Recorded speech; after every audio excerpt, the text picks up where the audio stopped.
जिल्ह्यातील राहुरी तालुक्यात ॲडव्होकेट आढाव दाम्पत्याची निर्गुण हत्या करण्यात आली। या दुहेरी हत्याकांड घटनेच्या निषेधार्थ आणि वकील संरक्षण कायदा त्वरित लागू व्हावा या मागणीसाठी अहमदनगर जिल्हा वकिलांच्या वतीने जिल्हाधिकारी कार्यालयावर मोर्चा काढण्यात आला। या मोर्चात आमदार सत्यजित तांबे यांनी सहभागी होत वकिलांच्या मागण्यांना पाठिंबा दर्शवला। यावेळी आमदार तांबेंनी शिष्टमंडळासोबत जिल्हाधिकारी यांची भेट घेतली आणि वकील संरक्षण कायदा त्वरित लागू करण्याची मागणी केली। न्यायालय हे लोकशाहीचा एक स्तंभ आहे, त्यामुळे वकिलांच्या रक्षणाची जबाबदारी सरकारची आहे। राजस्थान आणि बिहार यासारख्या राज्यात वकील संरक्षण कायदा लागू झाला। महाराष्ट्र देखील या कायद्याचा आराखडा तयार आहे, त्यामुळे येणाऱ्या अर्थसंकल्पीय अधिवेशनात याचे कायद्यात रूपांतर करावे अशी मागणी आमदार तांबेंनी केली। आमदार सत्यजित तांबे यांनी यापूर्वी देखील दुहेरी हत्याकांडातील आरोपींवर कडक कारवाई व्हावी यासाठी सरकारी वकील म्हणून ज्येष्ठ विधिज्ञ उज्ज्वल निकम यांची नियुक्ती करण्यात यावी। राज्यातील वकिलांच्या संरक्षणासाठी राज्य शासनाचा प्रलंबित ॲडव्होकेट प्रोटेक्शन ऍक्ट आणि ॲडव्होकेट्स वेलफेअर ऍक्ट येत्या अधिवेशनात पारित करून त्याची तातडीने अंमलबजावणी करावी अशी मागणी गृहमंत्री देवेंद्र फडणवीस यांच्याकडे पत्राद्वारे केली होती।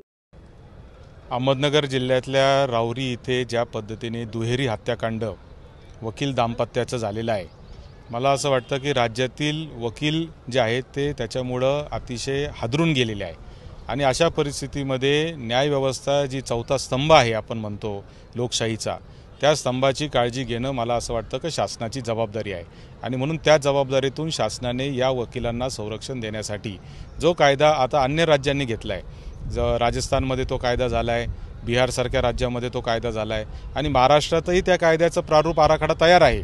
फक्त त्याला कुठंतरी ऐरणीवर आणणं त्या मुद्द्याला आणि त्याला तातडीने अधिवेशनामध्ये आणणं मला असं वाटतं की विधी व न्याय विभागाची जबाबदारी आहे आणि विधी व न्याय विभागाने तातडीने ही जबाबदारी पार पाडावी आणि राज्यातील वकिलांच्या संरक्षणाचा कायदा अंमलात आणावा अशी आमची सगळ्यांची मागणी आहे। या महिन्यातच अधिवेशन आहे राज्याचं, तुम्ही हा मुद्दा सरकारपुढे मांडणार आहात का? आम्ही सरकारपुढं हा मुद्दा आधीच मांडलेला आहे। माननीय मुख्यमंत्र्यांना मी स्वतः पत्र लिहिलेलं आहे। कायद्याची अंमलबजावणी झाली पाहिजे आणि ॲडव्होकेट उज्ज्वल निकम यांना ह्या केसचं सरकारी वकील केलं पाहिजे अशा 2 मागण्या आम्ही केलेल्या आहेत। आमची म्हणणं असं आहे की अधिवेशन बजेटचं आहे हे आम्हाला मान्य, तरी आम्ही शासनादरबारी हा प्रश्न मांडणार आणि शासनाने निदान नाही ह्या अधिवेशनात पण आश्वासन द्यावं की बाबा आम्ही पुढच्या येत्या अधिवेशनात की होईना ही पूर्ण अधिवेशन जेव्हा होईल त्यावेळेस हा कायदा आम्ही संमत करू असं आश्वासन तरी शासनाने तातडीने देणं गरजेचं आहे। बातम्यांसाठी ई नवा मराठा यूट्यूब चॅनलला सबस्क्राईब करा आणि बेल आयकॉनवर प्रेस करा।